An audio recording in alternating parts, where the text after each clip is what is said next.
जय हिंद साथियों, पिछले क्लास में हमने देखा था कि 7 जनवरी 2022 का जो क्वेश्चन पेपर था उसके हमने 10 क्वेश्चन किए थे सीडीपी के।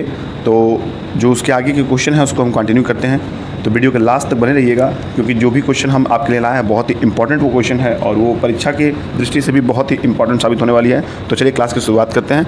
जो भी चैनल पर नए आए हों वो क्लास को देखने के साथ साथ चैनल को सब्सक्राइब कर लें और साथ ही बेल आइकन जरूर प्रेस कर लें। चलिए पहला क्वेश्चन देखते हैं, यानी कि 11 नंबर क्वेश्चन। हावर्ड गार्डनर के अनुसार वह व्यक्ति जिनमें दूसरों की मनसाओं, भावनाओं और व्यवहारों को समझने व उनके साथ संबंध बनाने की क्षमता होती है, उनमें कौन सी बुद्धि होती है? ऑप्शन फर्स्ट प्रकृतिवादी, ऑप्शन सेकेंड अंतर्वैयक्तिक, ऑप्शन थर्ड अंतःवैयक्तिक, ऑप्शन डी स्थानिक। तो इसका सही जवाब क्या हो जाएगा? इसका सही जवाब जो हो जाएगा आपका अंतर्वैयक्तिक। क्या हो जाएगा? अंतर्वैयक्तिक हो जाएगा। जैसे हम सब जानते हैं कि बहुबुद्धि का सिद्धांत जो है वो गार्डनर ने 1983 में प्रतिपादित किया था। किसमें किया था? 1983 में। किसने? गार्डनर ने प्रतिपादित किया था। गार्डनर ने अपने सिद्धांत में 9 प्रकार की बुद्धियों को बताया है, 9 प्रकार की। तो उनमें से एक जो है अंतर्वैयक्तिक है। कितने प्रकार बताया? 9 प्रकार की। 12वां क्वेश्चन क्या कर रहा है? जब बच्चे स्कूल में प्रवेश करते हैं, अब देखिए जब बच्चे स्कूल में प्रवेश करते हैं तो पहला ऑप्शन दिया इसको, इसके सेंटेंस को हम सेट करेंगे क्या उचित है। ए है, उन्हें अपनी मातृभाषा में बोलने की अनुमति दी जानी चाहिए क्योंकि अभिव्यक्ति महत्वपूर्ण है।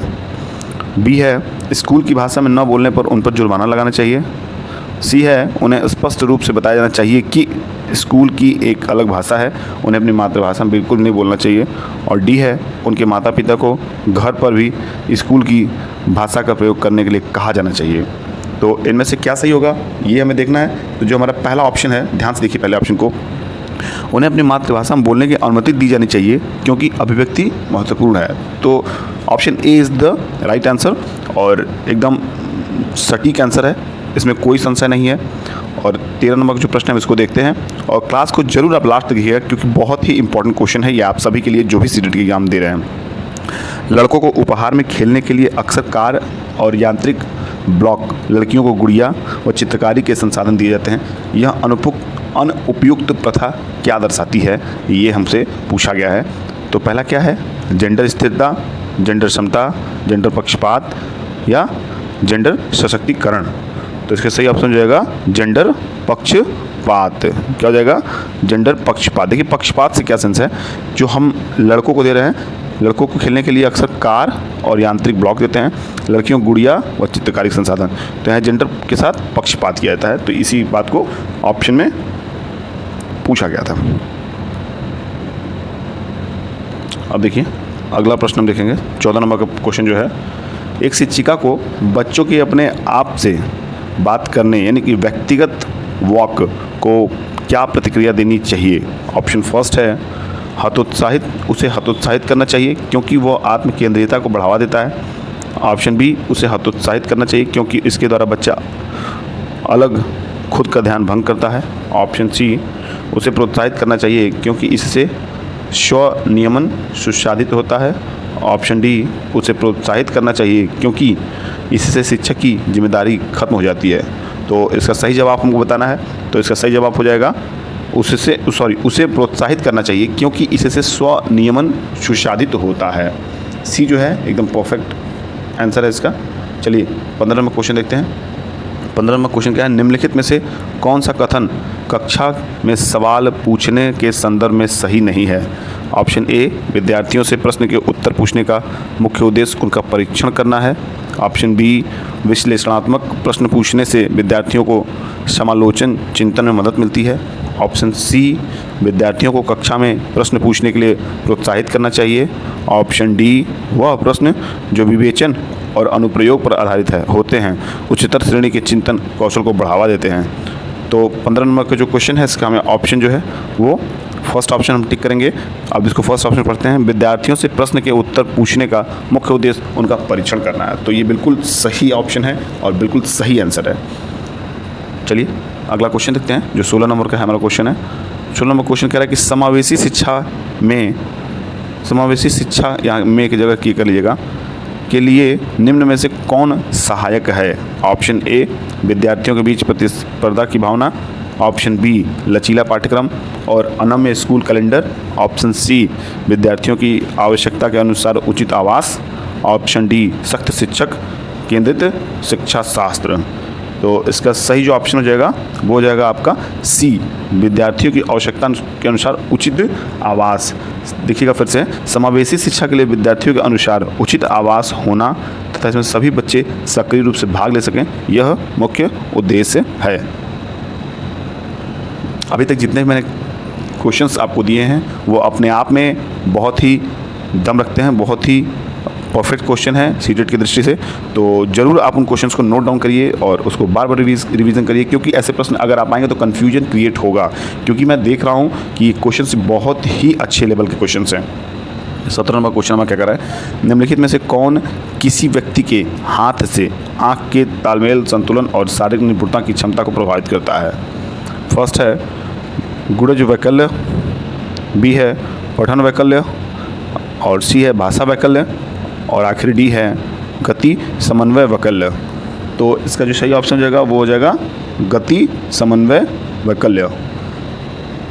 देखिए ये जो गति समन्वय वैकल्य है, इसके बारे में कुछ हम लोग चर्चा करते हैं। इसके अंतर्गत यदि कोई व्यक्ति के हाथ से तालमेल, संतुलन और शारीरिक निपुणता की क्षमता को प्रभावित करता है तो गति समन्वय वैकल्य कहलाता है।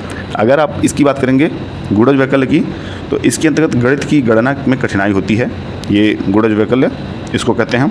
और बात करें पठन वैकल्य की, तो इसके अंतर्गत व्यक्ति या विद्यार्थी को शब्द या अक्षर पढ़ने में समस्या का सामना करना पड़ता है। और बात करें हम भाषा वैकल्य की, इसके अंतर्गत भाषा का उच्चारण कर, इसको देखते हैं। 18 नंबर क्वेश्चन क्या करा कि उन विद्यार्थियों के सफल समावेशन के लिए जिन्हें दृष्टिबाधिता है, एक शिक्षिका को क्या करना चाहिए?